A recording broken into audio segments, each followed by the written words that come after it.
हमारी पृथ्वी पर जीवन भले सदियों से रहा हो, पर इंसानों के इतिहास में एक पैटर्न हमेशा से देखने को मिला। पुरुषों का बोलबाला और महिलाओं को सीमित दायरे में रखना।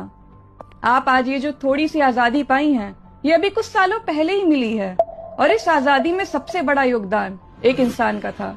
उनका नाम है डॉक्टर भीमराव अंबेडकर। अक्सर जब हम डॉक्टर B.R. अम्बेडकर का नाम लेते हैं तो लोग उन्हें अपनी इमेजिनेशन में एक अनुसूचित जाति के नेता के रूप में देखते हैं, पर अगर डॉक्टर B.R. अम्बेडकर ना होते तो आप आज भी कैद जैसी जिंदगी जी रही होती। जब 1947 में देश आजाद हुआ, तब महिलाओं के पास बहुत सीमित अधिकार थे, पर बाबा साहब चाहते थे कि पुरुष और महिलाओं में बराबरी के अधिकार हो।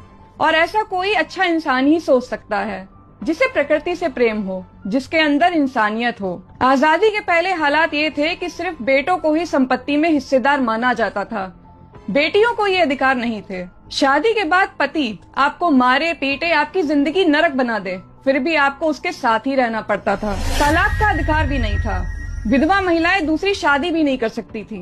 पर पुरुष एक पत्नी के रहते हुए भी और भी कर सकते थे, और पत्नी को ये झेलना पड़ता था क्योंकि उनके पास कानूनी अधिकार नहीं थे। यही सब बाबा साहब बदलना चाहते थे। इसीलिए उन्होंने नेहरू सरकार में हिंदू कोड बिल का मसौदा तैयार किया था, पर इस बिल का बहुत विरोध हुआ। विरोध का कारण था, हमेशा से ताकत पुरुषों ने अपने पास रखी है।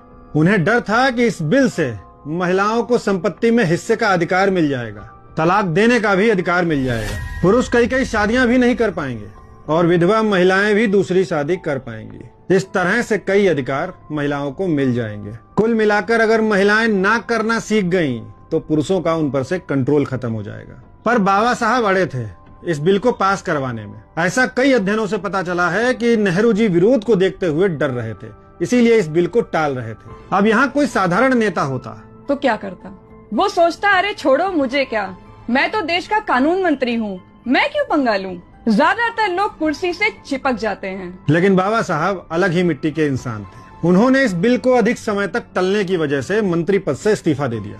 सोचिए, एक इंसान ने सिर्फ बदलाव के लिए इस देश का सबसे बड़ा पद त्याग दिया। भले ही वो बिल उस समय पास नहीं हुआ, लेकिन उनकी उस कुर्बानी और लगातार दबाव की वजह से आगे चलकर 1955-56 में उसी बिल को 4 टुकड़ों में लाया गया। और अगर आज देश की बेटियों के पास कानूनी अधिकार है और वो बराबरी का जीवन जी रही हैं, तो उन अधिकारों पर बाबा साहब के पद की कुर्बानी और उनकी जिद शामिल है।